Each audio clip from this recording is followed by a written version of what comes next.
నటిగా, యాంకర్గా మాత్రమే కాదు, యానిమల్ ప్రొటెక్టర్గా కూడా పలు రంగాల్లో తనదైన ముద్ర వేస్తున్నారు రష్మి గౌతమ్. ప్రతి మహిళ తన ఆరోగ్యానికి మొదటి ప్రాధాన్యత ఇవ్వాలని, వారు బాగుంటేనే సమాజం బాగుంటుందని రష్మి గౌతమ్ పేర్కొన్నారు. డిజిటల్ యుగంలో ఉన్నప్పటికీ ఆడవారిపై ఆంక్షలు కొనసాగుతూనే ఉన్నాయని ఆవేదన వ్యక్తం చేశారు. మహిళా దినోత్సవం అనేది కేవలం ఒక రోజు మాత్రమే కాదని, మహిళలు తమ కోసం తాము నిలబడాల్సిన అవసరం ఉందంటున్న రష్మి గౌతమ్తో ఈటీవీ ముఖాముఖి. యాంకర్గా, సోషల్ యాక్టివిస్ట్గా, యానిమల్ ప్రొటెక్టర్గా రష్మి గౌతమ్ మనందరికీ సుపరిచితమే. ప్రస్తుతం ఆవిడ మనతో పాటు ఉన్నారు. ఆమెతో మాట్లాడి ఉమెన్స్ డే సందర్భంగా ఉమెన్ గురించి కొన్ని విషయాలు తెలుసుకుంది. First of all happy women's day. Thank you and a very happy women's day to you two. And at the same time ఈ వీడియో చూసిన వాళ్ళందరికీ హ్యాపీ విమెన్స్ డే. లైఫ్ని ఎలా బ్యాలెన్స్ చేస్తూ ఉంటారు అసలు? ఇవన్నీ యాక్టివిస్ట్గా ఉండడం, అలాగే యాంకర్గా, ప్రొఫెషనల్గా ఉండడం, అసలు ఎలా బ్యాలెన్స్ చేస్తారు? ఎలా ఒక మహిళగా ఇది ఎట్లా ఇంపార్టెంట్ మేనేజ్మెంట్ అనేది? మనకి నచ్చింది మనం చేస్తూ ఉంటే దానికోసం బ్యాలెన్స్ అవసరం ఉండదు అని అనుకుంటున్నాను. బట్ ఖచ్చితంగా మిగతా ఆడవాళ్ళకి ఉన్న రెస్పాన్సిబిలిటీ అంతా ఇప్పుడు దాకా నా మీద లేదండి.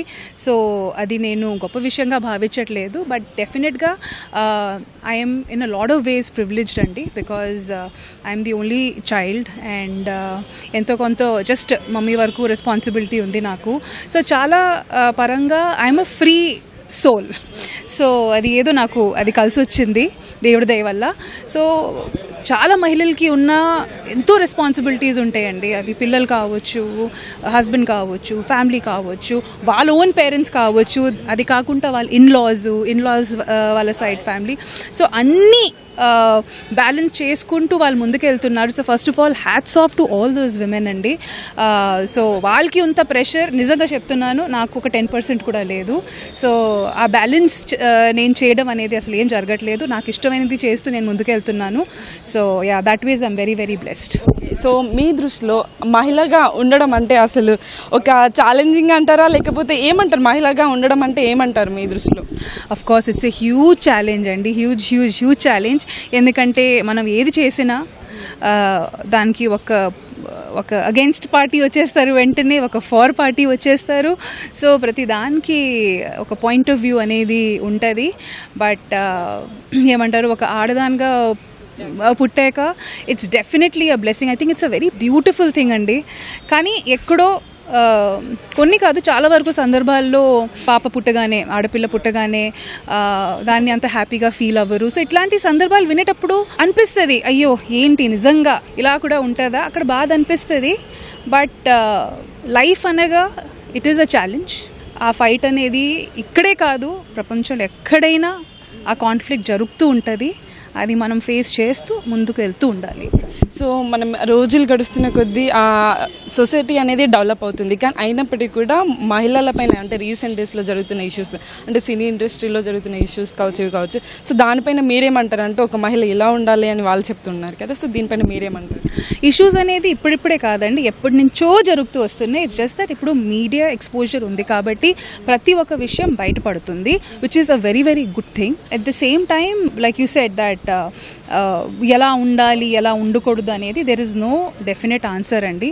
మనం అలా ఉంటే ఇలా ఉండకూడదు అంటారు, ఇలా ఉంటే అలా ఉండకూడదు అంటారు. ప్రతి విషయం పట్టించుకుంటూ మనం ఉండాలంటే కష్టం. లైక్ ఐ సెడ్, లైఫ్ అనేసరికి ఇట్స్ అ ఛాలెంజ్ అండ్ ప్రతి ఒక్కరు మీ ఫేవర్లో ఉండాలి అని అది సాధ్యం కాదు. So you have to accept that. Society ఎంత డెవలప్ అయినా సరే చాలామంది మహిళలు తమకున్న సమస్యలను చెప్పడానికి బయటకి రాలేకపోతున్నారు. చాలామంది ఇప్పుడు కొంతమంది వచ్చి మీడియా ముందు మాట్లాడడం కానీ, సోషల్ మీడియాలో రెస్పాండ్ అవ్వడం కానీ చేస్తున్నారు, కానీ చాలామంది రాలేకపోతున్నారు. సో వాళ్ళకి మీరేం చెప్తారంటే ఒక మహిళగా ఎలా ఉండాలని అంటారు? సో అలాంటి ఒక విషయం గురించే కదా ఈరోజు అందరూ కలెక్ట్ అయ్యాము, which is about endometriosis, which is reproductive issue.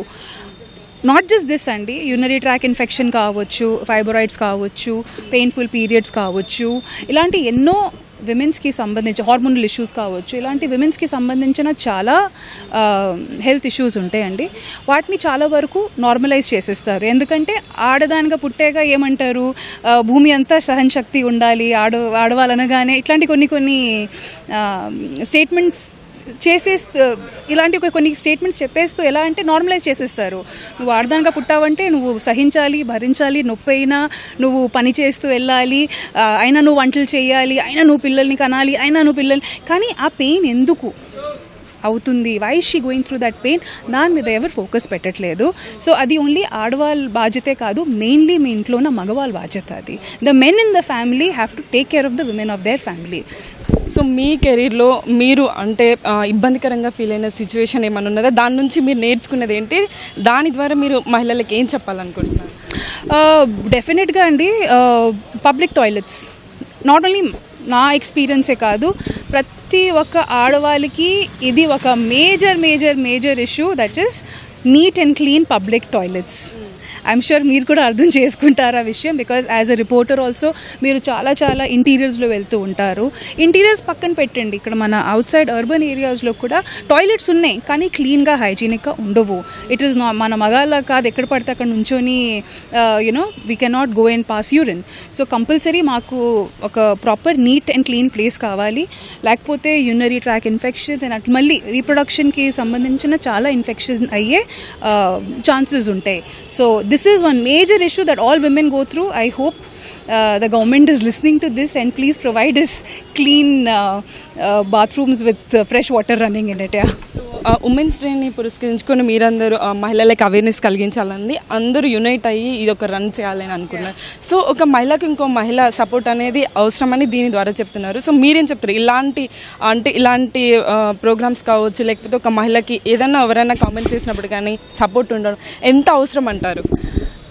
డెఫినెట్గా women should support women undoubtedly, but ఇట్లాంటి ఒక awareness is not only for women, because మాకు ఆల్రెడీ తెలుసు నొప్పిలో ఉన్నాము. This is majorly for men out there. Should support women. And నాకు తెలిసినంత వరకు సో కాంపిటీషన్ అనేది ప్రతి చోటు ఉంటుంది, అది మగాళ్ళ మధ్య కావచ్చు, ఆడవాళ్ళ మధ్య కావచ్చు. సో దాన్ని స్పెసిఫిక్గా ఇది ఓన్లీ ఆడవాళ్ళకి ఇట్లాంటి వాళ్ళే చేస్తారనేది that is I think a very wrong thinking. That should not continue. Finally ma'am, ఇప్పుడు ఉమెన్స్ డే సందర్భంగా మీరు ఒకటి మహిళలకు చెప్పండి, ఉమెన్ ఖచ్చితంగా తెలుసుకోవాల్సిన తమ హక్కు అంటే ఏదైనా ఎక్స్ప్రెషన్ కావచ్చు, ఏదైనా వాట్ ఎవర్ ఇట్ ఈస్, తప్పకుండా తాను తెలుసుకోవాల్సిన తమ హక్కు ఏమై ఉంటుంది అంటారు? తను తెలుసుకోవాల్సిన ఒక ముఖ్యమైన విషయం, తన డిగ్నిటీతో ఉండాల్సిన ముఖ్యమైన విషయం, తన హక్కు అనేది ఒక ముఖ్యమైన విషయం is good health, which comes through good medical facility, good food, overall good mental health. So ఖచ్చితంగా ప్రతి ఒక్క ఆడదానికి అది ఒక హక్కే కాదు, it's for sure must. Because మీ ఇంట్లో మీ ఆడవాళ్ళు హ్యాపీగా ఉంటేనే ఫ్యామిలీ అంతా హ్యాపీగా ఉంటుంది. ఆ విషయం అందరికీ తెలుసు.